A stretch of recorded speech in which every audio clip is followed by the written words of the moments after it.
place of Josh McCown, who was out because of a concussion. Johnny Manziel led Cleveland to a 28-14 win over Tennessee. That led many people to wonder what would happen when McCown came back. Well, we have that answer.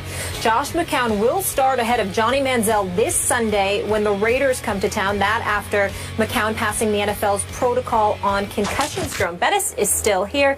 Jerome, what does this mean for Johnny?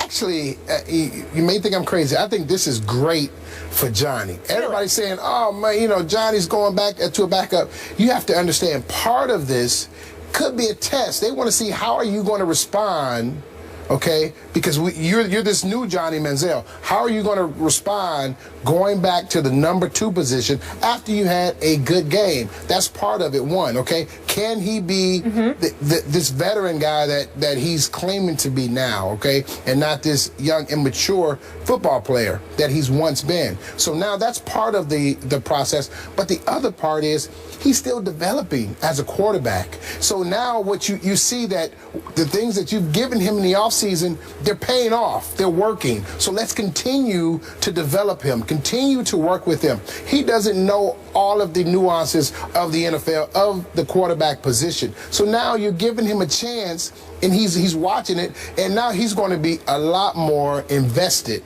in what's going on because he had an opportunity to play, and now he's going to make sure he's ready because he understands that he's a play away, and it gives the public an opportunity to now, like Johnny Manziel again. Because right now in Cleveland, no one really likes Johnny Manziel. So now you get this good game out of him. Now the public goes into his favor. And the biggest part of all of this is Johnny Manziel's confidence. Now you get his confidence at a sky high. You take him off the field. You put him back in a learning situation. And now he's going to soak up and want to learn more because he thinks inside, you know what?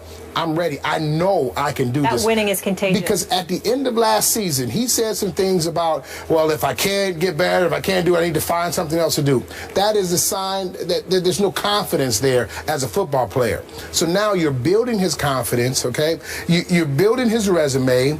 You're building his fan support. You're doing all these positive things, and he's learning at the same time. And you give yourself an opportunity to bring him off the bench as a spark plug if you need him. So I think this is nothing but a positive situation for Johnny Manziel, as long as he sees it that way and still understands that he has a great opportunity to get better.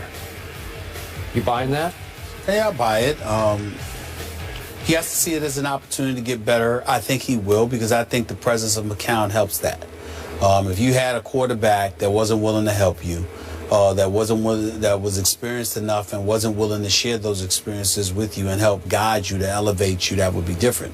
But the fact that you're playing behind a quarterback that's willing to do that for you, I think goes a long way to facilitating Johnny Manziel's growth. And I think as long as he sees that, he's willing to learn, because I think that, you got to remember, this would be far more difficult for him if it was the Johnny Manziel straight out of Texas A&M, who never played in the NFL, who believed he was it and who is this guy. But the fact that he struggled the way that he struggled last year, went through what he went through, plus had the off-season or off-the-field issues that he had, I think that that's humbled him to a point where somebody is gracious from just from a human perspective, as Josh McCown is. I think that helps Johnny Manziel immensely. But Jerome, back to your point about how nobody in Cleveland likes Johnny right now, I think if you left this to a fan vote, Johnny would win the starting job against the Oakland Raiders this Sunday. You disagree with that? No, I believe he possibly would, but you know, that's that one game, we love you, and then you have a bad game, and then you go back to the bottom of the heap. Look, do I think this current regime featuring Mike Pettin and Ray Farmer, do I think that they believe they have a little better chance to beat the Oakland Raiders with Josh McCown than Johnny Manziel? I believe that. I believe they would like Josh to play every game from here on out through the rest of this year, because they think Josh could save their jobs better than Johnny could save their jobs at this point in Johnny's growth. I said this to start the show, and I'm going to stick by it. On draft night, Patton and Farmer were not remotely on board with even drafting Johnny Manziel. So when the owner overrules you and the quarterback coach is on your side, he's no longer there. He's been replaced. it's a bad situation from jump, because you're with two guys who are the two primary football decision makers who do not believe in you and your very unusual skill set. And as I always say, you either gulp the Johnny Kool-Aid or you're going to spit it out, because it's going to have a bitter taste to you, because it is completely unconventional. I think it makes them nervous. Josh McCown makes them very comfortable. So I'm not surprised they went back to Josh, though I think the fans, especially the season ticket holders, would rather lose with Johnny than lose with Josh, because it's just a lot more fun. It's a lot more fun to watch, right? So they're doing what they need to do to save their jobs, which I don't think will get saved at all. I think this will be their last year, one and done this year. So do you think, let me ask you this question, do you think it's beneficial for Johnny Manziel to go back to the backup role? Like I said, earlier, I think it's a benefit, big benefit to him as the backup now. The only reason I can see some positive there is this is the worst supporting cast offensively in the National Football League. No joke. Yeah. Isaiah Crowell, really? I mean, seriously? He did average more than 4 yards a carry, though. He's okay, but he's not Jerome Bettis, right? Yeah. He's not Emmitt Smith. There's no difference maker. I like Travis Benjamin a lot. He can fly, but he is not a difference-making receiver, and he's the best of the bunch. The rest of them are all undrafted, unnameable type receivers. And your offensive line has a great left tackle, and the rest of them are turnstiles all down the line. So you're going to be running for your life, and God bless Josh McCown, because you saw what he did. He vaults into the end zone, helicopters into the end zone, and got concussed. He's just trying to score, just trying to survive. They're all trying to survive. I hope Johnny winds up somewhere else. That's just me, because I think this is an unwinnable situation in Cleveland. All I know is if Josh struggles on Sunday against the Raiders, we'll be hearing the Johnny chants. Oh, yeah. The backup quarterback quickly becomes the favorite. And you know what? The Raiders are no joke to me. They're going to cause problems for everybody they play. I wanted to mention that. I'm surprised. I'm pleasantly surprised at what I'm seeing from the Raiders. They don't seem as pathetic as after the first game, everybody kind of ripped him. Derek Carr was taken in the draft later than Johnny Manziel. He was. Let's see what he does. Let's see what Amari Cooper does. Yep. And some of those guys on defense, some really great pieces. Yeah. More First Take after the break. Keep it here. Battle throughout training camp, and now 3 games into the season, Ohio State still hasn't definitively settled on a full-time starting quarterback. Apparently, Urban Meyer doesn't think Cardale Jones or JT Barrett have done enough to earn that distinction. Stephen A., what should Urban Meyer do here? Keep Cardale Jones in the lineup. That's all. It's just that simple to me. Yeah, he wasn't that impressive. He went 4-9 through 2 interceptions. We understand that, but the entire team looked ill-prepared to play football Saturday against Northern Illinois. Let's just call it what it is. I think this particular struggle was on Urban Meyer.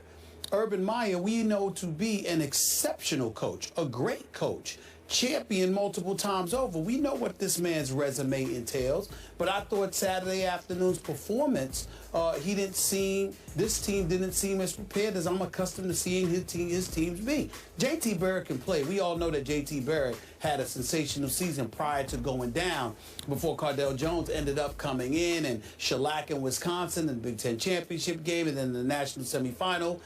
They obviously won before beating Oregon for the national championship. They beat Alabama in the national semifinal. Cardale Jones was the quarterback for all 3 of those games. And coming into this season, we know they intend for this to be his last. And then JT Barrett could come in there and take over the helm then. It's a good problem to have. If he's playing like garbage, you pull him out and you put JT Barrett in like you're doing now. But I don't think you change the formula. Cardale Jones needs to stay the starting quarterback for the Ohio State Buckeyes. I don't like your formula. Why is that? If he plays like garbage, you yank him. That's all. Okay, so that's anybody. I feel that way about anybody, pro or college. I'm putting Saturday on Urban Meyer for a very different reason than you are. Please. You want to talk about a quick hook? He yanked Cardale Jones, and we both agree that Cardale should be the starter. He yanked him in the second quarter after he'd thrown 9 passes, which included obviously 2 interceptions against Northern Illinois at home. You cannot do that to a quarterback. It's the hardest position, as I think you would agree with me, to play in all of sports. confidence is the utmost of the requirements, and you can't look over your shoulder thinking that your head coach is going to yank you in favor of somebody who has had a whole lot of success playing that position last year for your football team for an extended period of time in J.T. Barrett. So you have to, with conviction, go with one or the other. And if he plays light garbage into the second quarter, you have to let him play his way out of the garbage. Because I'm here to say that game ended up 20-13. If he had stuck with Cardale, I think Cardale would have figured it out and they would have won much. It would have been 30-13. Well, my retort to that, Skip Bayless, would be this. If J.T. Barrett would have started quarterback instead of Cardale Jones, and he did the same thing, then Urban Meyer would have yanked him for Cardale Jones. The reason being is that the way this situation is structured at this particular moment in time, you know, Urban Meyer had a very unique and great problem to have. Braxton Miller is a Heisman candidate. He goes down. J.T. Barrett comes in. He's playing lights out. Then he goes down. Then Cardale Jones comes in and he handles his business and delivers a national championship. Then they turn around after all of that.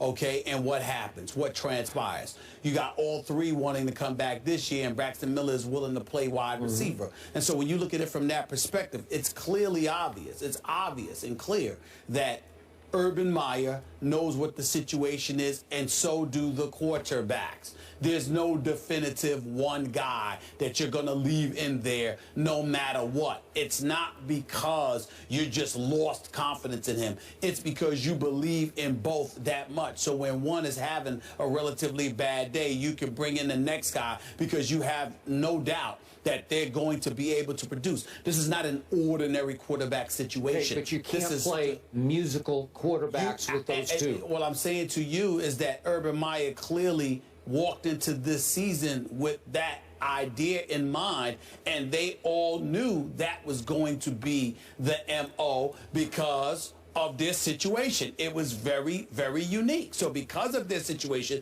both of them knew at any given moment you could be yanked in favor of the other. Cardale Jones is just there trying to learn how to be a better quarterback, to elevate himself to the next level. And J.T. Barrett is trying to make sure that he continues to build off the last season. Under normal circumstances, you're absolutely right. I'm just sitting there and saying that this is an extreme aberration. This is not normal. And both quarterbacks understood that, and Urban Meyer understood that. Okay, if he had given the ball to Ezekiel Elliott more, this wouldn't have even been an issue. Okay, but after the game, I think Urban Meyer even came to the conclusion he had messed this one up. He said after the game, maybe I should pick one. And I define picking one, the way he's saying it, and he's going to do it today, as picking and sticking. Where once he names, if it's Cardale, I hope it is for his sake, he will stick with it. He won't have a short leash the way he did.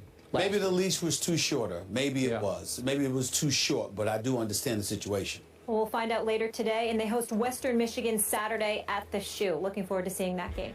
Cam Chancellor is returning to the Legion of Boom, and our Hall of Famer Jerome Bettis is returning to the desk to offer his thoughts on a big addition to the Hawks defense. That's coming up.